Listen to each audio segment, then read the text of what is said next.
Hey everybody, Earthy Wise Woman here. I hope everybody is doing well.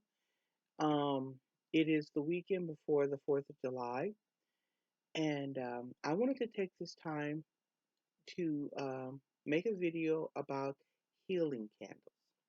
Now, the reason I'm doing this is because um, I find it interesting that a lot of people uh, always want to buy a healing candle, but that, of course, isn't the interesting part. The interesting part is that people feel that this is kind of a generic candle. I'll buy a love candle, and I'll buy a healing candle, and I'll buy a prosperity candle.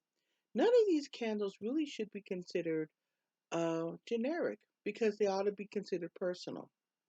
Now, I do have my own shop um, on the internet at Etsy, and it's called Earthy Wise Woman, and it's at the Etsy um, website. But I don't ever sell generic um, candles. I usually pour my candles by hand if I am making it for a specific purpose. Yeah. Now, I'm talking to you tonight about healing. So I'm just going to pick up a candle. This is the candle I've currently crafted for a customer. I'm not going to give names because that's a personal thing. And as you notice, it is black, white, and gray. And some people are like, those aren't healing colors. No, no, they are. Because healing is a personal thing. Let me explain myself. There are a lot of ways and a lot of meaning to what a person needs to be healed from. Um, we generally think of healing as being healed from pain or being healed from, a broken arm or cancer, needing healing for things like that. But there's other kinds of healing. There's also healing from trauma. There can be healing from emotional or physical abuse. This is something a person needs healing from. All right. So that is not a generic thing. That is a very personal thing. And it could be very personal to that person. All right. So let's really get into the in depths of healing and why. Most people who want to be healed, it's usually, we assume as practitioners, if a person orders a healing candle, I'm going to assume it's for a physical pain, all right, if I don't get details. But it can be more than anything, it can also be for emotional. And so, for all of you out there who are thinking about getting a healing candle, do not dismiss the idea that a healing candle is just for physical pain because it's not. It's not. It can be for emotional pain and trauma because one can link to the other. So let me break this all down. My mind is a clutter of everything. Forgive me. So let's get to it. First of all, let's describe healing. Most of the time, we just want to get rid of something, a pain, an ache, a cancer. But sometimes we need to look into something that we don't want to look into, and that's why.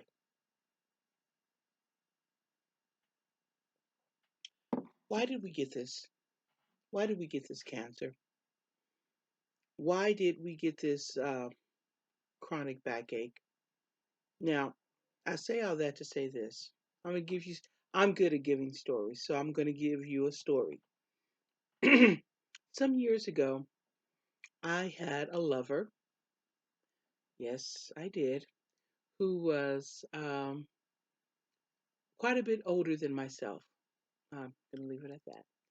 And he was a sweet man, very sweet man. And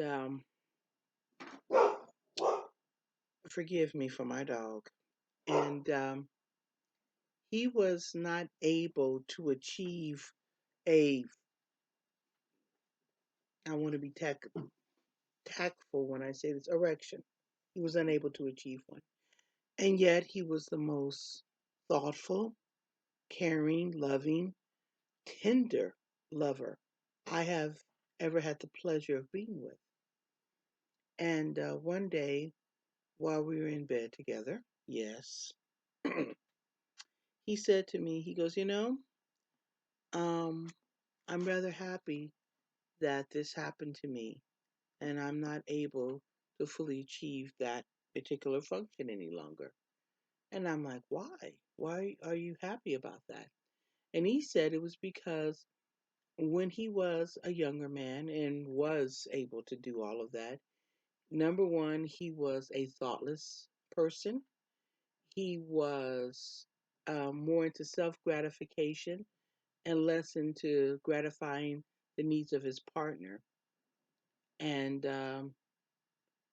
he regretted that. And since he lost that function, he became a much more loving, much more tender, much more thoughtful person because of the result of having no longer have that function. Now, I think that's a little extreme, but I say that to bring up a point. Why did you become ill? I mean, we do want healing. I'm not taking away from any of that. Why did you become ill? And that is something one needs to look into, figure out why. And I say that because I know a few people. I've had a lady who I had to counsel who had throat cancer, and that's very debilitating, and it's just shame. And when we talked, and I was reading her cards, one thing that kept coming up in her cards was suppression, suppression. And what it really came down to was she would suppress her words. When she was in the middle of talking with a family member, she would always just kind of like, I want to keep the peace. I want to keep the peace. And she would never express how she truly felt. She kept that all bundled inside. And because she did, um, the one chakra that got affected was her throat. And when she was, I don't do chakra healing, but I do refer people to chakras to get them healed. And sure enough, when they were there and they looked at her chakras, that was the area that was affected. That was the area that was affected. Her throat chakra, because she didn't voice her opinions. She kept her feelings to herself and she kept them bottled in. So I looked at it and I said, if you really want healing, you're going to have to start speaking. You're going to have to start voicing your opinions, even if you, though, view them as being unpleasant or not nice. Because sometimes communication and truth is not nice, but it is truth. And, you need to speak this. You need to say what you're truly feeling. And so she did go through the chemotherapy. And she did take the advice of myself and of the Reiki um, counselor who she went to, and got her chakras aligned. And believe it or not, she did make a full recovery. But one of the ways that she was going to make it is by using her throat. Another person who I found interesting, um, he had issues with constantly, um, well, I'm just going to say migraines, just constant migraine headaches. And he wanted to be healed from the migraines. And I'm like, what's going on with this person? Why is he always having migraine headaches? And coming to find out, he suppressed his gifts. And this was a person who honestly had the ability to be an empath. He was an empathic, very empathic. He could feel and sense the energies of other people. I am empathic. I understand this. But the one thing he never did learn to do was to shield. Um, with empaths, sometimes you can get your emotions mixed up with the person who you're feeling. So their emotions can become your emotions. You get them tangled up. Unless you learn how to put up some shielding and meditation and learn how to put up certain barriers so that you know what is yours and what is not, so that it doesn't impinge upon your energy field. And he did not know how to do this. I taught him. He studied, he learned, he meditated. He did not dismiss his gifts, and in result, no more migraines. And I did put a healing candle. Hmm, I'm sorry. This is a witch who needs her coffee. Now, say that, let's continue on with this. Before you decide to get rid of an illness or chronic pain, you should figure out why you got it. I say that because a lot of people, years ago, they would get weight loss surgery, but they never examined why they were eating like that. Never did. Never looked into what caused me to gain this weight. Why am I gaining this weight? They got the surgery, and I'm sure the surgery was successful. But for many of these people, 70% of them regained the weight, even after the surgery, because they never address why. And in fact, they're just now realizing the importance before giving such a surgery that it is important to examine what caused this person to gain the weight, not just the eating habits, but the emotional problems that caused this to happen to this person. We're now understanding that the spiritual does affect the mundane, and the mundane does affect the spiritual. They are one and not one and the same, but they do interlock. So before anybody starts, I need a healing candle. I've been having heart problems. I've been having this. How's your diet? What have you been eating? Have you been exercising? What anger have you been harboring? What traumas have you been carrying that you have not allowed yourself to get rid of? Um, some years ago, um, I had a client who was constantly looking for love. And her first boyfriend used to beat her. Okay, so that was not good. And of course, we look at this guy, terrible guy. You beat a woman, horrible. Okay. Second guy she got with was a drinker and a drug user. Okay, that's a problem. Third guy was verbally and emotional abusive to her. So by the time I'm hearing all of this, I'm not looking at the men. I'm looking at the woman because she keeps attracting all of these type of men.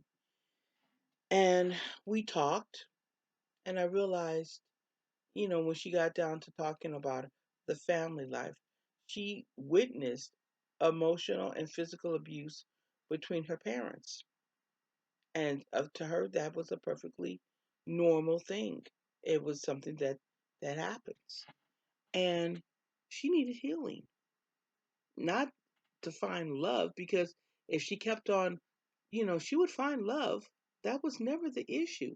It was who she was finding love with.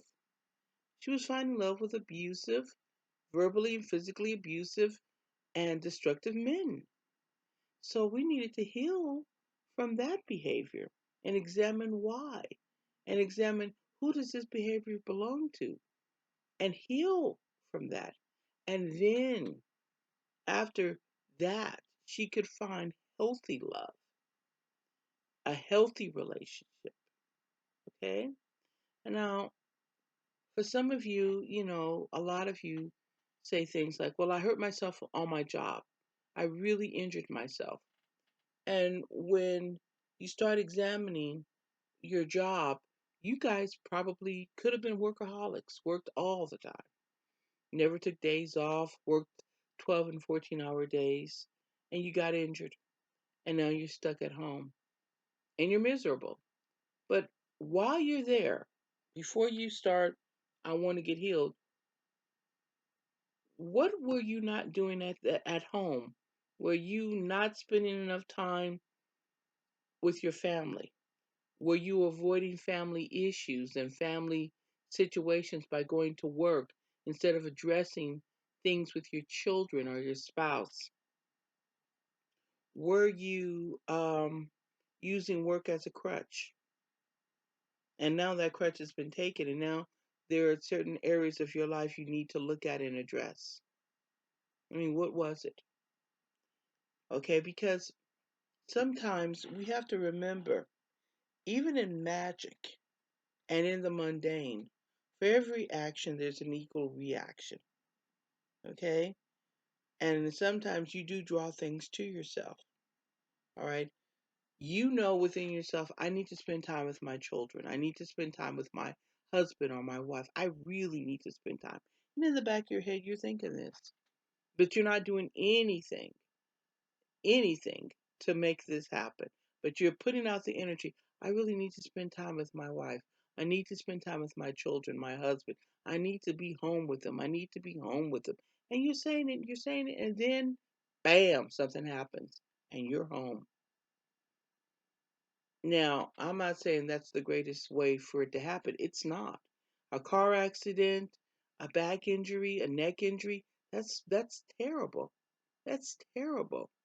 But maybe that was the only way the universe could get you to finally address issues you were avoiding, like your wife or children.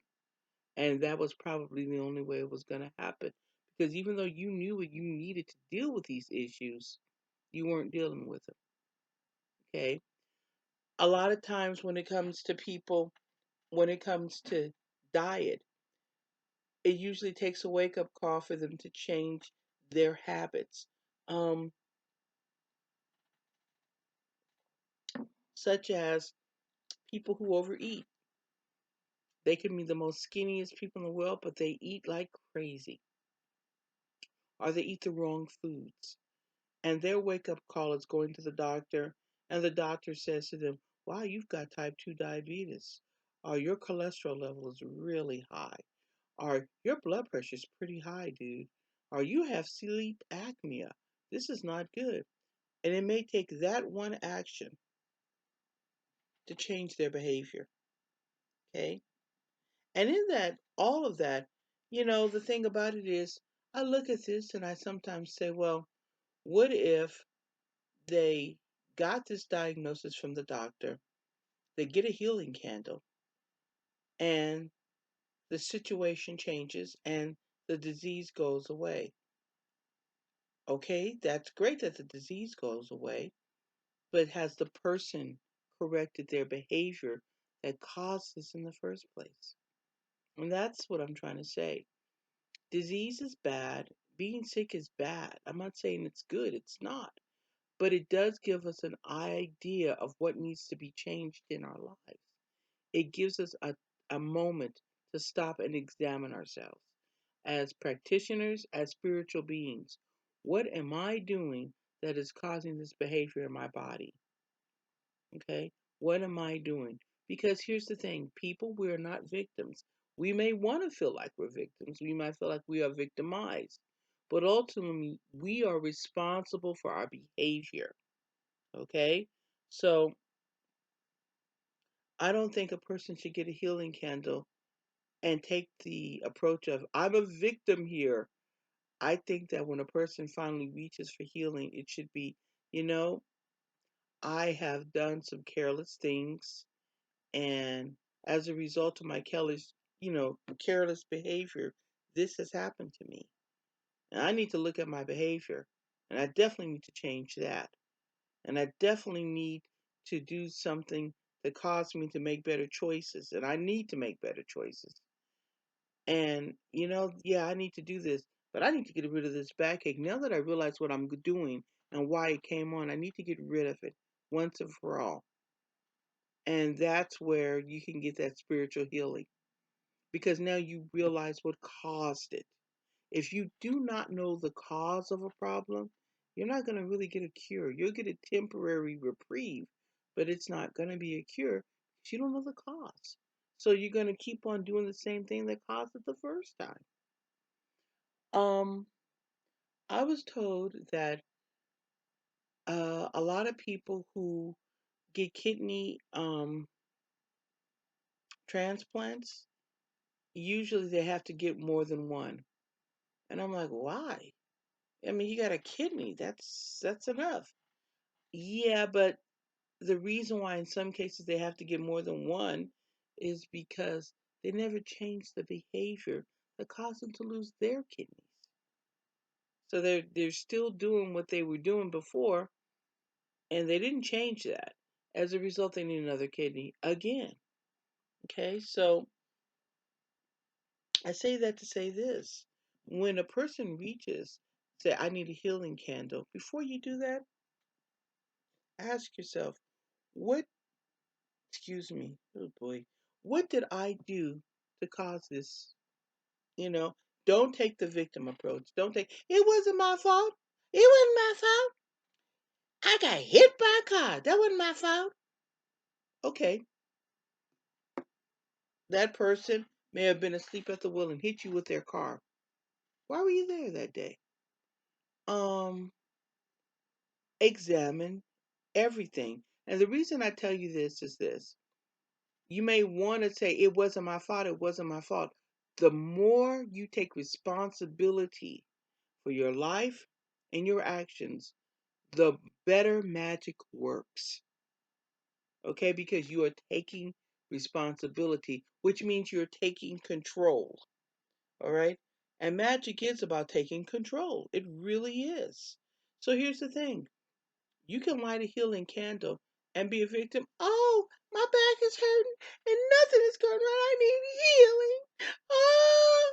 Or you can say, you know something? If I hadn't been there that day, if I had read the caution signs, I wouldn't have been in this situation. From now on, I am going to be more cautious about where I walk. I'm going to be more cautious about where I drive. I'm not going to drive so fast. I'm not going to make sharp turns. I'm going to really be a lot more conscientious about my behavior. Dag nabbit, I'm never going to let this happen again. That's taking control. That attitude is taking control, taking over control spiritually and physically. And in doing so, healing will come because now you know what you need to not do anymore. You know what caused you to get in that situation that you're in, and you will accept your healing because you've already accepted the responsibility of getting sick in the first darn place. Okay? So that's why I wish I could preach on this a little longer because in most cases, more people choose to be victims when it comes to healing instead of saying, this was my fault, this is why it was my fault, and taking some form of control. Even if you may not think it's that big of a deal, here's the thing. You may have been completely in the right. You may have done nothing wrong. Still take control for this. Like in one case, um, I've had people who said, and I've heard this more often than not, I had a feeling I shouldn't have gone out that night when I got shot. I had a feeling. Something told me not to do this. Something told me not to do that. And I didn't listen to that voice. Okay, when taking um, responsibility, next time, take responsibility and listen to that little voice.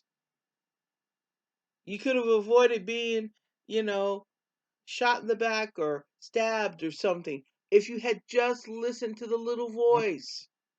And you didn't. Like in my case, I think I need to get a fly swatter. Mm. But seriously, even if it's something as minor as that, you didn't listen to the little voice. The universe did give you a sign. You chose to ignore it. So from now on, I will pay attention to the signs.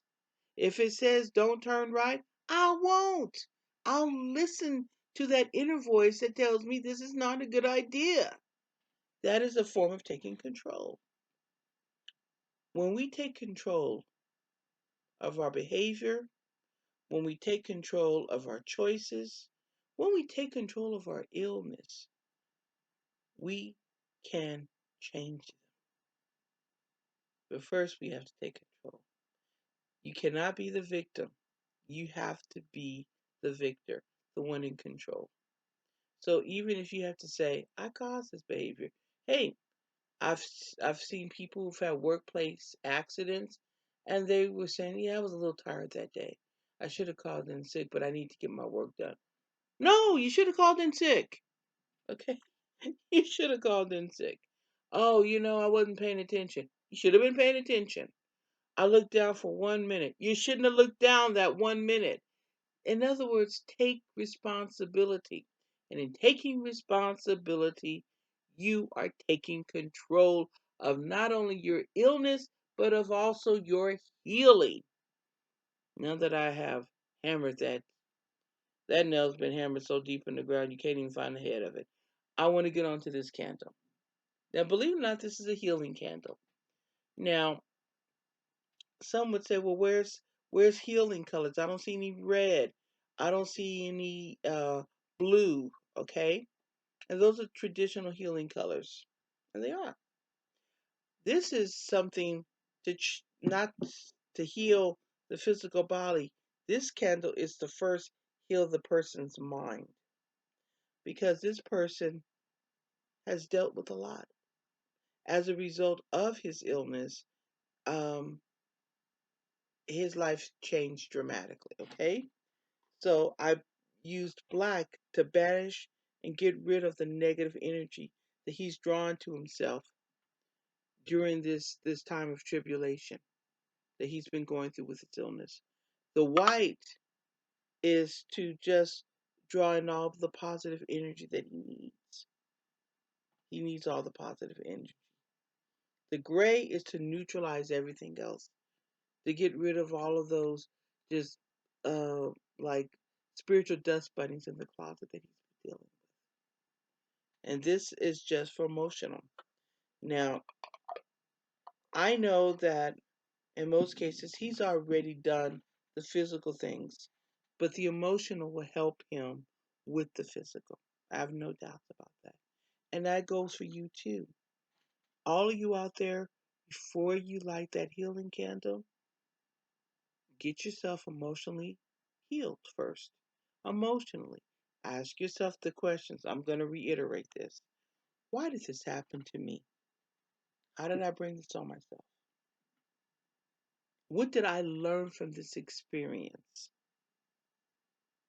And when you can answer these questions, go ahead, you know, finish up, do an emotional healing candle, and then do a physical healing candle. Because I tell you this, we are not leaves on the wind. We are we are made in the image of God. And thus we do have control over what happens to us. Never lose that control. Okay? Never lose that control. And don't forget that you do have it. You always have control. All right? That makes us more spiritual. And, I thank deity for that. So I'm going to end on that note. And I wish you light and love, everybody. And blessed be.